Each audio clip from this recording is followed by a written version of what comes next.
News 81 కు స్వాగతం. జగిత్యాల జిల్లా కేంద్రంలోని కరీంనగర్ రోడ్లో గల ఎగ్జిబిషన్ గ్రౌండ్స్లో ఈరోజు 2 ప్రోగ్రాంలు ఏర్పాటు చేశారు. ఒకటి పట్టణంలోని సౌందర్యలహరి టీం గంపరజని, నార్ల రజని, పాత రాధ 5 సంవత్సరాలుగా సౌందర్యలహరి పారాయణం శిక్షణ ఇస్తున్నారు. అట్టి శిక్షణ ఈరోజు సైకత శిల్పం వద్ద జరిపారు. అలాగే ప్రతి అమావాస్య రోజు అన్నపూర్ణ అన్న ప్రసాద సేవా సమితి వారు గత 9 మాసాలుగా ప్రతి అమావాస్య రోజు అన్న ప్రసాదం వేలాది మందికి అందిస్తున్నారు. ఈ కార్యక్రమాన్ని సైకత శిల్పం ప్రాంగణంలో ఏర్పాటు చేశారు. ఈనాటి కార్యక్రమానికి డీఎస్పీ రఘుచందర్ హాజరై సైకత శిల్ప నిర్వాహకులను అభినందించారు. అనంతరం అన్నపూర్ణ సేవా సమితి వారు ఏర్పాటు చేసిన అన్న ప్రసాద వితరణను ప్రారంభించారు. ఈనాటి కార్యక్రమంలో నిర్వాహకులు వేముల ఉమారాణి, కొండ్ర రమాదేవి, డీఎస్పీ రఘుచందర్, శ్రీనిధి పాఠశాలల అధినేత ముసిపట్ల రాజేందర్, సీనియర్ పాత్రికేయుడు ముసపట్ల దేవేందర్, సంకోజ్ వెంకటరమణ, ఏసీఎస్ రాజు, వద్దినేని పురుషోత్తం రావు, సామాజిక కార్యకర్త తవుటు రామచంద్రం భక్తులు పాల్గొన్నారు.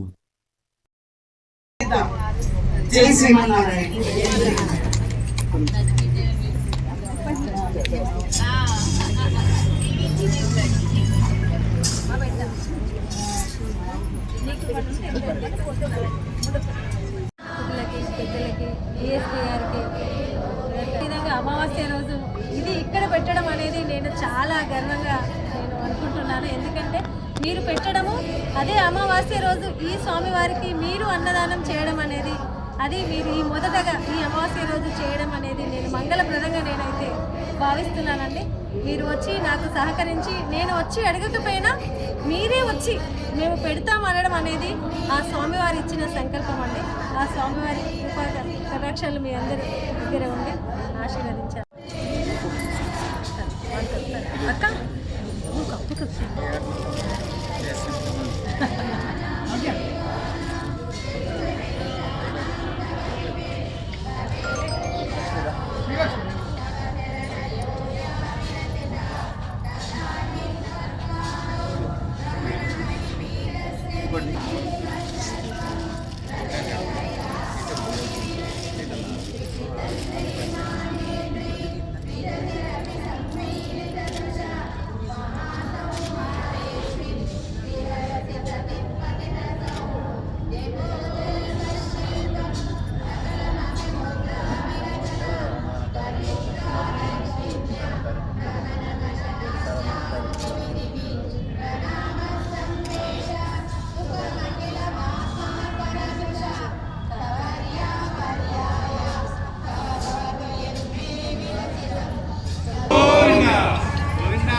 పారాయణం చేద్దామండి. ఎందుకంటే చెప్పాను కదా ఇందాకే, భగవంతుడే అందరినీ పిలుచుకుంటారు.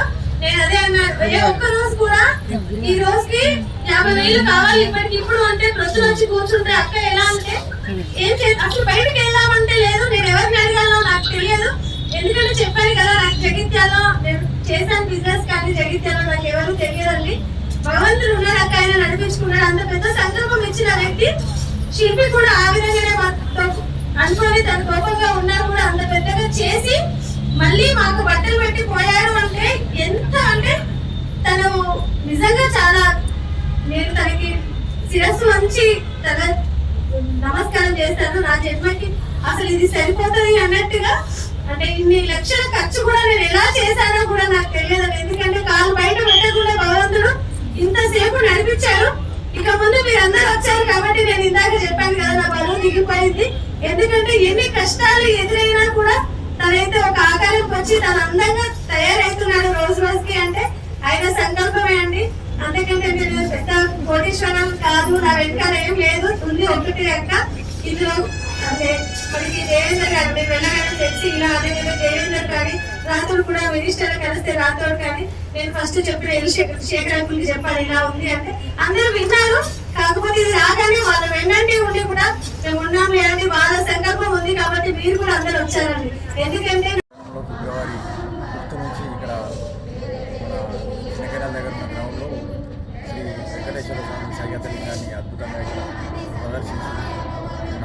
జగిత్యాల పట్టణ వాసులకు చాలా భాగ్యం కల్పించారు.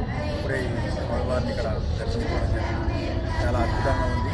తర్వాత ఆర్గనైజేషన్ ఉమారాణి గారికి మరియు వాళ్ళ బృందానికి అందరికీ కూడా ప్రత్యేకమైన అభినందనలు. తర్వాత ఇంకా పట్టణ ప్రజలందరూ కూడా ఇక్కడికి వచ్చి స్వామివారిని దర్శించుకొని వారికి గొప్ప పాత్ర కావాలని కోరుకుంటున్నాను.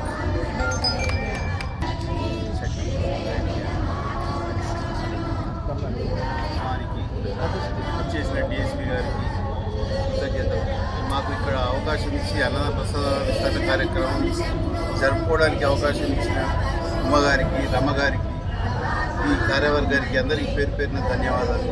ప్రతి నెల అమావాస్య రోజు సుమారు 1000 మందికి 1000 నుంచి 1500 మంది వరకు అన్నప్రసాద వితరణ కార్యక్రమం నిర్వహించబడుతుంది. ఇప్పటి వరకు ఇది 9వ మాసం. ఇప్పటి వరకు ప్రతి నెల సక్సెస్ఫుల్గా మంచి కార్యక్రమం మంచిగా జరుగుతుంది. ఈ కార్యక్రమాలు ప్రతి మాసం సహకరించిన మిత్రులకు, బంధువులకు, దాతలకు అందరికీ పేరు పేరున ఈరోజు వర్షాలకు అందరూ క్షమించాలి. జై శ్రీమన్నారాయణ. సైకత శిల్పం అంటే నిజంగా చాలా మందికి తెలియదు. ఇసుకతో చేసే శిల్పం. ఈ శిల్పాలు సముద్ర పట్టుకు నీరు ఉంటుంది, ఇసుక ఉంటుంది. ఒక శిల్పాన్ని చిన్నగా 5 ఫీట్లు, 6 ఫీట్లు, 3 ఫీట్లు ఇట్లా చేసి చూపెడతారు, అంతే అవతల రోజు మంది. కానీ నిజంగా కలియుగ వైకుంఠవాసుడే జైత్యాలకు వచ్చి ఉన్నాడు అంటే దానికి కారణం వేముల ఉమారాణి గారు, తర్వాత కొండ రామాదేవి గారు. వీరిద్దరు సంకల్పంతో జైత్యాల పట్టణంలో కలియుగ వైకుంఠవాసుడు దిగి వచ్చి మనందరికీ దర్శనమిస్తున్నారు. మళ్ళీ ఈ సైకత శిల్పం అంటే 21 ఫీట్ల వెడల్పుతోటి 40 ఫీట్ల వెడల్పు, 21 ఫీట్లు ఎత్తు. అంటే ఇలాంటి శిల్పాలు మనం తెలంగాణలోనే లేదు. ఇది జీవితంలో నేనైతే చూడడం మొదటిసారి. అప్పుడప్పుడు సముద్ర గుడులు సైకత శిల్పాలు చేయడం చూస్తున్నాం. అంతేగాని ఇలాంటి పర్వతాలు దర్శనం వేయడం, ఇది కూడా దేవస్థానం వల్ల ప్లస్ భగవంతుడే దీని ద్వారా జైత్యాల పట్టణానికి వీరి సంకల్పం వీరికి కల్పించి ఇలా కలియుగ వైకుంఠవాసుడు మన జైత్యాలకు వచ్చేసినాడని అనిపిస్తుంది. నిజంగా ఇంత చక్కటి సంకల్పం వారికి ఎందుకు కలిగిందో తెలియదు. కానీ అది కాకతాళీయమైన ఇది రేపు రాబోయే నిజం. అలాగే శివుడు కేశవుడు ఒక కారణమే ఉండాలనుకున్నట్టుంది. అలాగే ఈ శివరాత్రి రోజు వరకు వారు శిల్పి బాలాజీ వరప్రసాద్ గారిని మళ్ళీ రప్పించి వారు మొదలు నిరాకరించడం జరిగింది. తప్ప మళ్ళీ రావన్నారు. వారు రిక్వెస్ట్ చేసి ఎవరిని మాకు అవసరం లేదు, వాడే రావాలి, వాడే వచ్చి మీరే వచ్చి ఇక్కడ శివుని దీన్ని కూడా ప్రతిష్ఠించాలని కోరడం జరిగింది. ఆమె కోరికను మన్నించి వారు మళ్ళీ వచ్చి శివుని కూడా స్థాపించడం జరిగింది. శివకేశ్వరుడు ఒకటే కాల దర్శనం వేయడం నిజంగా అభినందనీయం. ఒక 2 మహిళలు ఇంత పెద్ద ఎత్తున భగవంతుని సృష్టించడం నిజంగా కాకతాళీయం. మొదటి రోజు ఈ విషయాలు మాట్లాడుతుంటే ఉమారాణి కండ వెంపటి ఆనందం భాస్వాలు కనిపించాయి. ఎందుకంటే ఇంత సక్సెస్ అవ్వడానికి మీరందరి సహకారం, ఈ పట్టణ ప్రజల సహకారం నాకు ఉంది అని వారు ఆనంద భాస్వాలు రావడం జరిగింది. నిజంగా వారిని అభినందించడమే కాదు, ఈ సౌందర్య విహారీ కూడా ఒక 3 మహిళలు, గంప రజని గారు, నార రజని గారు, పాత రాధ గారు, 3 మహిళలే ఈ సౌందర్య విహారీ కార్యక్రమాన్ని చేపట్టి పట్టణ ప్రజలందరికీ ఇది నేర్పాలనే ఉద్దేశం కొద్ది వారు గత 5 సంవత్సరాలుగా కృషి చేస్తూనే ఉన్నారు. ఏ ఖర్చు అయినా వారు 3 భరిస్తూ ఎవరైనా దాతలు ఇస్తే ఇవ్వచ్చు, లేకపోతే లేదు. 3 మహిళలే ఈ ఖర్చును కూడా భరిస్తూ సౌందర్యహారి కార్యక్రమాన్ని చేపట్టడం జరిగింది. సౌందర్యహారి అంటే విష్ణు సహస్రనామ పారాయణం, లలితా సహస్రనామ పారాయణం మనకు తెలుసు. అంతకంటే పవర్ఫుల్ ఈ సౌందర్యహారి పారాయణం. ఈ పారాయణం కొంచెం కఠినంగా ఉన్నా మీరు చదువుతుంటే అలవోకగా అందరు చదువుగలుగుతున్నారంటే నిజంగా చాలా అభినందనీయం. ఇంత చక్కని అవకాశాన్ని పట్టణ ప్రజలకు కల్పించిన మీ అందరికీ, ముఖ్యంగా ఈ ప్లేస్లోకి టీటీడీ దేవస్థానం యొక్క జాగాలోకి వాళ్ళందరినీ రప్పించిన వేముల ఉమారాణి గారు, కొండ రామాదేవి గారు అభినందనీయులు. ఇంత చక్కని అవకాశాన్ని మనందరికీ కల్పించిన వారికి మరొకసారి ధన్యవాదాలు తెలుపుకుంటూ థ్యాంక్ యూ వాళ్ళకి.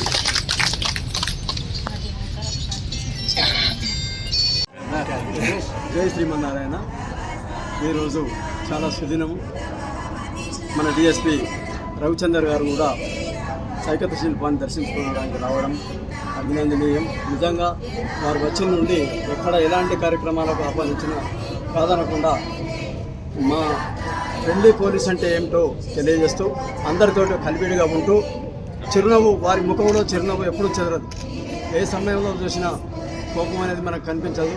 అలాంటి రవిచందర్ సార్ గారు మన జైత్యాల పట్టణానికి డిఎస్పీగా రావడం చాలా ఆనందదాయకం. వారు ఇలాంటి మరెన్నో కార్యక్రమాలకు ఇలాగే హాజరు కావాలని కోరుతున్నాం. ఈరోజు చాలా సుదినం అనడానికి ఇంకొక కారణం సౌందర్యహరి పారాయణం. 3 వనితలు కలిసి జైత్యాల పట్టణంలో 5 సంవత్సరాలుగా ప్రతి నెల అమావాస్య రోజు సౌందర్యహరి పారాయణం చేస్తున్నారు వనితలతోటి.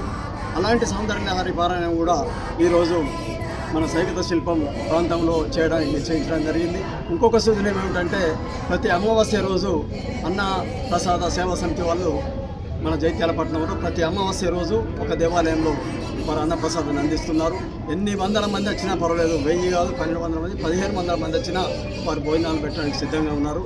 అలాంటి భోజనం కూడా సైకత శిల్పం శ్రీ వెంకటేశ్వర స్వామి సన్నిధిలో శివకేశవుల మధ్యన మనకు లభించడం అభినందనీయం. ఇంత చక్కని అవకాశాన్ని మనకు కలిగించిన వేముల ఉమారాణి గారు, కొండ్ర రమాదేవి గారు నిజంగా అభినందనీయులు. సైకత శిల్పం అంటే మనకు తెలియదు. అది ఒక బాంబే లాంటి ప్రాంతాల్లో సముద్ర తీరాల్లో సైకత శిల్పాలు తయారు చేస్తుంటారు. కానీ అవి కూడా చిన్నే. మన జైత్యాల పట్టణంలో 21 ఫీట్ ఎత్తు 40 ఫీట్ల వెడల్పుతోటి సముద్రం లేదు, నీరు లేదు, ఇసుక లేదు. అలాంటి ప్రాంతంలో కాళేశ్వరం నుండి 32 ట్రక్కుల ఇసుకను తీసుకొచ్చి ఇక్కడ సైకత శిల్పాన్ని తయారు చేయడం నిజంగా అభినందనీయం. వారు కష్ట నష్టాలు కోర్చి 46 లక్షల ఖర్చు పెట్టి ఇలాంటి శిల్పాన్ని తయారు చేసేవారు. నిజంగా రమాదేవి గారు, ఉమారాణి గారు వీరే కావచ్చు. ఇంత చక్కని ఖర్చు పెట్టి ఇంత చక్కని శిల్పాన్ని ప్రజల కోసం కేవలం ఒక 4 రోజుల వ్యవధిలో దర్శనాలు ఇచ్చి దాన్ని ఆపివేయడం వారికే చెల్లింది. భగవంతుడు ఇచ్చిన మెసేజ్ వల్లనే వారు ఇక్కడ ఈ టీటీడీ స్థలంలో వెంకటేశ్వర స్వామిని నిలపడం జరిగిందని నేను అనుకుంటున్నాను. ఎందుకంటే ఇది చాలా అభినందనీయం. ఇది చక్కని అవకాశాన్ని జైత్యాల పట్టణ ప్రజలకు కల్పించిన వేముల ఉమారాణి గారు, కొండ రమాదేవి గారు అభినందనీయులు. వారందరికీ సహకరించిన దేవేందర్ గారు, శేఖర్ గారు నిజంగా వారు కూడా ధన్యులనే చెప్పాలి. ఎందుకంటే ప్రతినిత్యం తోడుగా ఉండేవారు ఎవరు ఉండరు. ఒకరు పనిచేస్తుంటే కిందికి ఎగ్గేవారు ఉంటారు, కానీ వారిని ఎంకరేజ్ చేసేవాళ్ళు చాలా తక్కువ మంది ఉంటారు. అలాంటి కోవకు చెందిన 2 వ్యక్తులు నిజంగా వారిని అభినందించాలి. ఇంత చక్కని అవకాశాన్ని పట్టణ ప్రజలకు కల్పించిన వేముల ఉమారాణి మరియు కొండ రమాదేవి గారు నిజంగా అభినందనీయులు. ఈ అవకాశాన్ని నాకు కల్పించిన మీ అందరికీ కృతజ్ఞతలు. Thank you.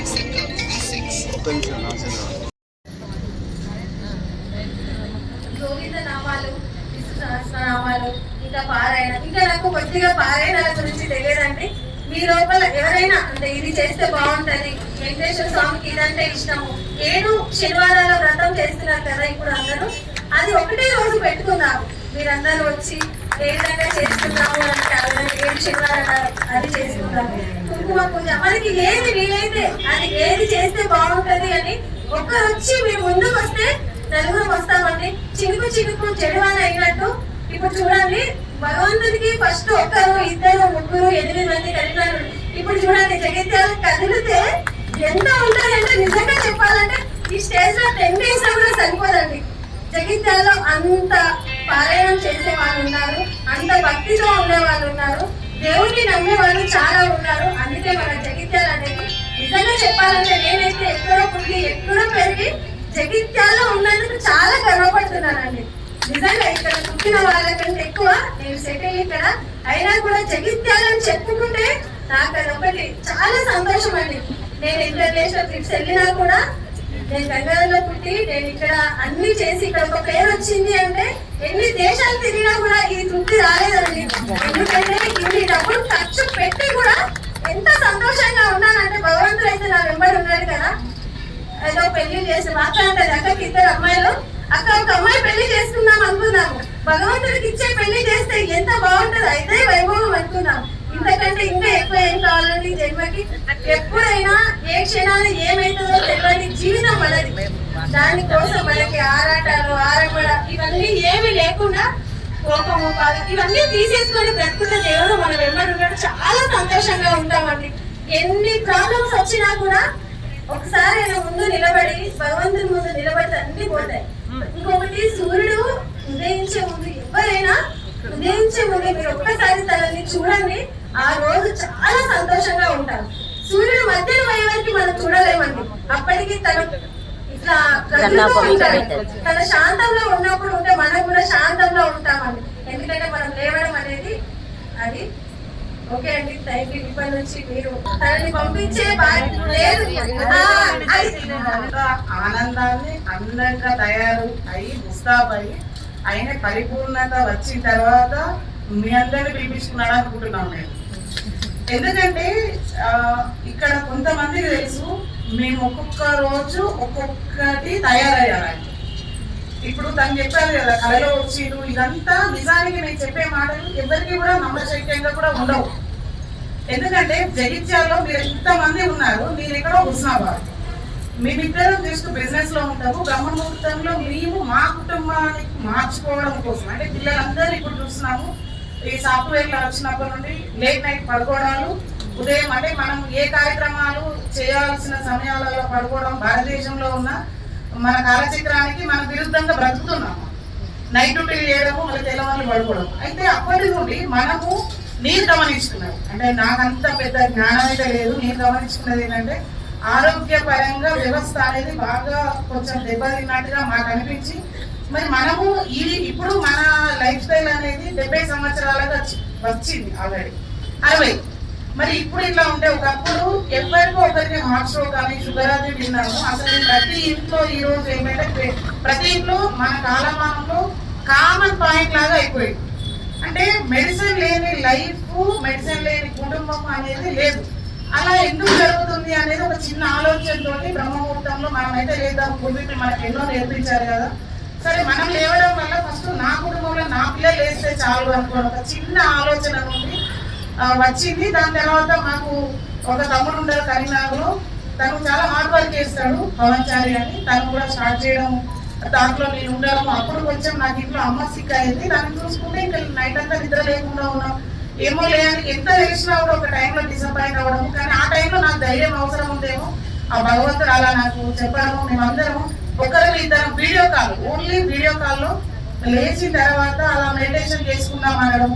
దాని తర్వాత నాకు వచ్చిన ఆలోచన ఏంటంటే భగవంతుడి దగ్గర ఉండడానికి ఈ స్నానాలు పూజలు ఇలా కాకుండా ఋషులు మరి ఏ స్నానం చేయకుండా కొన్ని సంవత్సరాలు పుట్టలు పెరిగేలాగా వాళ్ళు మరి ఏ స్నానం చేసి ప్రతిరోజు వాళ్ళు చేశారు. భగవంతునికి ఆత్మకు దగ్గర కావడానికి స్నానం ఎందుకు అని ఒక చిన్న ఆలోచనతో మేము ఉదయం కనకదార స్తోత్రము, హనుమాన్ చాలీసా పారాయణం మేము జూన్ లోనే స్టార్ట్ చేసుకున్నాం. చేయకుండానే స్నానం లేదు, ఇంకా పునరీకాక్ష అనుకోవడం అంతే. భగవంతుడు అనేటి వాడు మనకుంటే మన మన నిజాయితీ ఏ విధంగా ఉంటుందని మన దగ్గర తీస్తారా లేదా, ఇట్లా మన ఎవరితో పరీక్ష పెట్టుకోలేదు.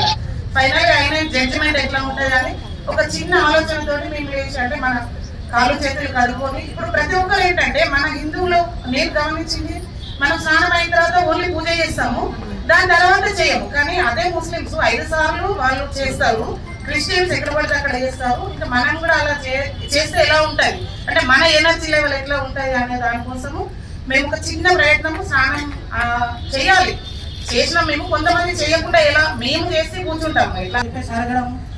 సరే ఇంకా ఇంతమంది ఉన్నా కూడా భగవంతుడు నాకెందుకు ఈ అవకాశం ఇచ్చిందని మా ఇంట్లో వాళ్ళకి చెప్పి మేము అనుకొని ఇక్కడ తను జగిత్యాలలో నేను ఉంటున్నాను. నేను కూడా ఈ ప్రజల రుణం తీర్చుకునే ఒక అవకాశం ఉంటుంది, ఇక్కడ చేద్దామని తను అనడము.